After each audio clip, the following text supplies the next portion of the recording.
জানিয়ে দিব এই মুহূর্তে আমাদের হাতে এসেছে গুরুত্বপূর্ণ আপডেট আন্তর্জাতিক সংবাদের শিরোনাম। শুরুতেই থাকছে যা লাগে দেব, ভারতকে পঞ্চম প্রজন্মের যুদ্ধবিমান প্রযুক্তি দিতে চায় এবারে রাশিয়া। আরও জানাবো ইসরায়েলিদের হামলায় শিশুসহ প্রাণ হারালো 6 ফিলিস্তিনি। এদিকে ভারতের কাছে জ্যাভলিন ক্ষেপণাস্ত্র, স্মার্ট গোলা বিক্রি করবে এবারে যুক্তরাষ্ট্র। আরও জানাবো ওয়াশিংটনে ট্রাম্পের সেনা মোতায়েন স্থগিতের নির্দেশ আদালতের। সব শেষে জানিয়ে দিব যুদ্ধ বন্ধে যুক্তরাষ্ট্রের সঙ্গে সৎভাবে কাজ করতে প্রস্তুত জেলেনস্কি। এতক্ষণ শুনছিলেন হাতে থাকা আপডেট সংবাদের শিরোনাম, এবারে বিস্তারিত।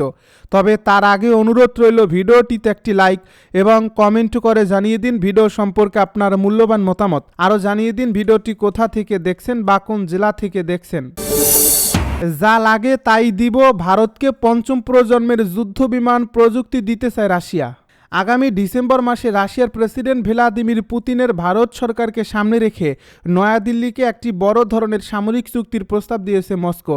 এর মধ্যে রয়েছে ভারতের বিমান বাহিনীর শক্তি বাড়াতে নতুন পঞ্চম প্রজন্মের Su-57 স্টিল যুদ্ধবিমান প্রযুক্তি পুরোপুরি অবাধে হস্তান্তরের প্রস্তাব। রাশিয়ার সরকারি মালিকানাধীন প্রতিরক্ষা সংস্থা রোস্টেকের প্রধান নির্বাহী কর্মকর্তা সের্গেই সেমঝভ বলেছেন, প্রস্তাব অনুযায়ী প্রাথমিকভাবে রাশিয়ার তৈরি Su-57 যুদ্ধবিমান ভারতকে সরবরাহ করা হবে। এরপর ধাপে ধাপে এই অত্যাধুনিক বিমান ভারতের মাটিতে তৈরি করার প্রযুক্তি সহায়তা দেবে রাশিয়া। তবে এখানেই শেষ নন। একক ইঞ্জিনের স্টিল যুদ্ধবিমান Su-75 সেগমেন্ট নিয়েও চুক্তির প্রস্তাব ভারতকে দিচ্ছে রাশিয়া। ভারতীয় পত্রিকা এনডিটিভি বলছে, বিশ্বের জন্য কোনো দেশই ভারতকে তাদের প্রতিরক্ষা প্রযুক্তিতে এই স্তরের প্রবেশাধিকার দেয়নি। রাশিয়ার প্রস্তাব মেনে নিলে ভারত আকাশপথে পশ্চিমা দেশগুলোর মতোই সক্ষমতা অর্জন করবে। ইসরায়েলিদের হামলায় শিশুসহ প্রাণ হারালো 6 ফিলিস্তিনি। দখলকৃত পশ্চিম তীরে ইসরায়েলি সেনাবাহিনী ও অবৈধ বসতকারীদের হামলায় 6 ফিলিস্তিনি আহত হয়েছেন বলে মেডিকেল সূত্র ও আনাদুলোর খবরে জানানো হয়েছে। ফিলিস্তিনি রেড ক্রিসেন্ট সোসাইটি এক বিবৃতিতে জানায়, বৃহস্পতিবার নাবলুসের উত্তরাঞ্চলে ইসরায়েলি সেনার গুলিতে 4 ফিলিস্তিনি, যার মধ্যে একটি শিশুও রয়েছে, আহত হয়ে হাসপাতালে ভর্তি হয়েছে। প্রত্যক্ষদর্শীরা আনাদুলোকে জানান, ইসরায়েলি সামরিক যানবাহন নাবলুসের ন্যাশনাল হাসপাতাল এলাকা ও ফয়সাল স্ট্রিটের আশপাশে অভিযান চালায়। এ সময় দোকান ও বাড়িঘরের সামনের অংশ ক্ষতি হয়। পরে অভিযান পুরনো শহর ও আশপাশের এলাকায় বিস্তৃত করা হয়। সৈন্যরা জীবন্ত গুলি ও স্টান গ্রেনেড নিক্ষেপ করে। পাল্টা প্রতিক্রিয়ায় ফিলিস্তিনিরা ইসরায়েলি বাহিনীর দিকে পাথর নিক্ষেপ করলে সেনারা সরাসরি গুলি চালায় বলে জানান প্রত্যক্ষদর্শীরা। নাবলুসের দক্ষিণ ও পূর্ব উপকণ্ঠে বেইতা উরিপ ও বেইত ফুরিক শহরে ঘরবাড়িতে অভিযান চালায় ইসরায়েলি বাহিনী। ঘরে ঘরে তল্লাশি ও স্থানীয়দের ধরে জিজ্ঞাসাবাদ করা হয়। এক ফিলিস্তিনি যুবককে বাড়ি থেকে গ্রেপ্তার করা হয় এবং আরেকজনকে পিটিয়ে আহত করা হয় বলে জানায় স্থানীয়রা। ইসরায়েলি সেনাবাহিনীর পক্ষ থেকে বলা হয়, নাবলুসে রাতভর ধরে পরিচালিত গ্রেপ্তার অভিযানের সময় এক ইসরায়েলি সৈন্য গুলিবিদ্ধ হয়ে মাঝারি মাত্রায় আহত হয়েছে। ভারতের কাছে জ্যাভলিন ক্ষেপণাস্ত্র, স্মার্ট গোলা বিক্রি করবে এবারে যুক্তরাষ্ট্র। ভারতের কাছে $9.30 লাখ মূল্যের জ্যাভলিন ট্যাঙ্ক বিধ্বংসী ক্ষেপণাস্ত্র ও এক্সক্যালিবার গাইডেড আর্টিলারি মিউনিশন বিক্রির অনুমোদন দিয়েছে যুক্তরাষ্ট্রের পররাষ্ট্র মন্ত্রণালয়। বুধবার যুক্তরাষ্ট্রের ডিফেন্স সিকিউরিটি কোঅপারেশন এজেন্সি একথা জানিয়েছে বলে খবর বার্তা সংস্থা রয়টার্সের। নয়াদিল্লি রাশিয়ার তেল কেনায় স্বস্তি হিসেবে অগাস্টে ভারতের আমদানি পণ্যে শুল্ক দ্বিগুণ করে 50% করেছিলেন প্রেসিডেন্ট ডোনাল্ড ট্রাম্প। এই নিয়ে ওয়াশিংটন নয়াদিল্লি সম্পর্কের অবনতি ঘটেছিল।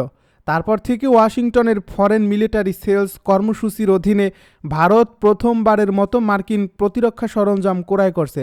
চলতি মাসে ভারত তাদের নিজেদের তৈরি যুদ্ধবিমান তেজসকে আরও শক্তিশালী করতে মার্কিন কোম্পানি জেনারেল ইলেকট্রিকের তৈরি যুদ্ধবিমান ইঞ্জিন কিনতে পুনঃপ্রক্রিয়াদেশ দিয়েছে। এক বিবৃতিতে ডিএসসিএ বলছে, এই প্রস্তাবিত বিক্রয় যুক্তরাষ্ট্র ভারতের কৌশলগত সম্পর্ককে শক্তিশালী করতে সাহায্য করবে এবং এক গুরুত্বপূর্ণ প্রতিরক্ষা অংশীদারদের নিরাপত্তারও উন্নয়ন ঘটিয়ে যুক্তরাষ্ট্রের বৈশ্বিক নীতি ও জাতীয় নিরাপত্তা লক্ষ্যকে সমর্থন যোগাবে। ভারত ইন্দো প্যাসিফিক ও দক্ষিণ এশিয়া অঞ্চলের রাজনৈতিক স্থিতিশীলতা, শান্তি ও অর্থনৈতিক অগ্রগতির জন্য একটি গুরুত্বপূর্ণ শান্তি হিসাবে ধারাবাহিকতা বজায় রেখেছে। ভারত সরকার 216টি এক্সক্যালিবার ট্যাকটিক্যাল গোলা ও জ্যাভলিন সিস্টেমের 100টি ইউনিট বিক্রির জন্য অনুরোধ জানিয়েছে বলে ডিএসসিএ জানিয়েছে। ভারত ইতিমধ্যেই তাদের M777 হাউটজার কামানে এক্সক্যালিবার আর্টিলারি গোলা ব্যবহার করছে।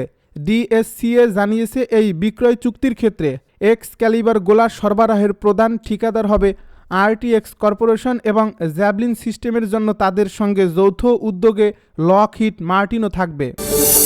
ওয়াশিংটনে ট্রাম্পের সেনা মোতায়েন স্থগিতের নির্দেশ আদালতের। ওয়াশিংটন ডিসিতে ডোনাল্ড ট্রাম্প প্রশাসনের ন্যাশনাল গার্ড মোতায়েন সাময়িকভাবে স্থগিত করার নির্দেশ দিয়েছেন যুক্তরাষ্ট্রের এক ফেডারেল বিচারক। সেনা মোতায়েনের মাধ্যমে শহরে আইনশৃঙ্খলা নিয়ন্ত্রণে হস্তক্ষেপের অভিযোগে প্রশাসনের মামলার পর বিচারক এ আদেশ দিয়েছেন। আজ শুক্রবার আল জাজিরার এক প্রতিবেদনে এই তথ্য জানানো হয়েছে।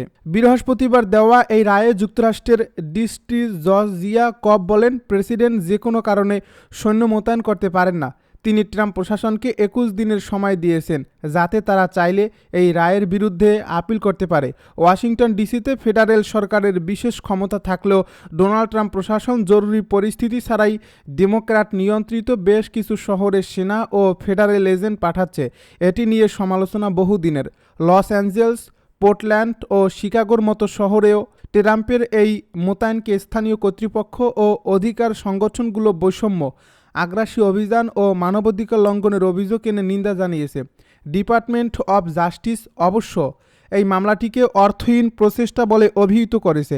তাদের দাবি, এই মোতায়েন তুলে নেওয়ার কোনো যুক্তিসঙ্গত কারণ নেই এবং ডিসি কর্তৃপক্ষের অভিযোগগুলোর ভিত্তি নেই। গত সেপ্টেম্বরে ডিসির অ্যাটর্নি জেনারেল ব্রায়ান শিয়ালবের করা মামলায় বলা হয়, এই ধরনের অবৈধ দখল চলতে থাকলে মার্কিন গণতন্ত্র আগের মতো থাকবে না। যুদ্ধবন্ধে যুক্তরাষ্ট্রের সঙ্গে সৎভাবে কাজ করতে প্রস্তুত জেলেনস্কি।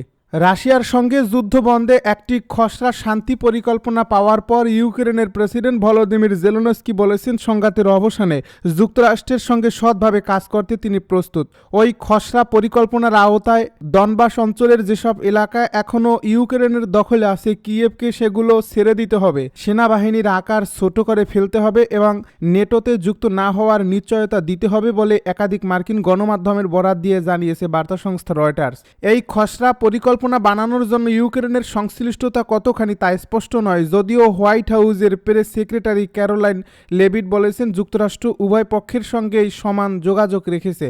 পৃথক এক বিবৃতিতে জেলেনস্কির কার্যালয় বলেছে, তারা যুদ্ধের ন্যায়সঙ্গত অবসানের লক্ষ্যে পরিকল্পনার বিভিন্ন ধারাগুলো নিয়ে কাজ করতে সম্মত হয়েছে। 28 দফার খসড়া ওই পরিকল্পনার পুরোটি ছেপেছে ফাইন্যান্সিয়াল টাইমস ও এক্সিওস। এতে ইউক্রেনের সামরিক বাহিনীর সদস্য সংখ্যা 6 লাখের মধ্যে রাখতে বলা হয়েছে। পাশাপাশি ইউক্রেনকে তার কাছে থাকা অত্যাধুনিক অনেক সমরাস্ত্র ত্যাগ করতে বলা হয়েছে। তবে তাদের সহায়তায় পোল্যান্ডে ইউরোপীয় যুদ্ধবিমান মোতায়েন থাকবে। এই পরিকল্পনায় কিয়েভকে নির্ভরযোগ্য নিরাপত্তা নিশ্চয়তা দেওয়ার অঙ্গীকারও করা হলেও এ বিষয়ে বিস্তারিত কিছু বলা হয়নি। এসবের বিনিময়ে রাশিয়া নিষেধাজ্ঞা তুলে এবং তাদেরকে শিল্পোন্নত দেশগুলোর জোট G7-এ নিয়ে বৈশ্বিক অর্থনীতিতে ফের যুক্ত করা হবে। রাশিয়া যুক্ত হলে শিল্পোন্নত দেশগুলোর জোটটি পুনরায় G8 হিসেবে আবির্ভূত হবে।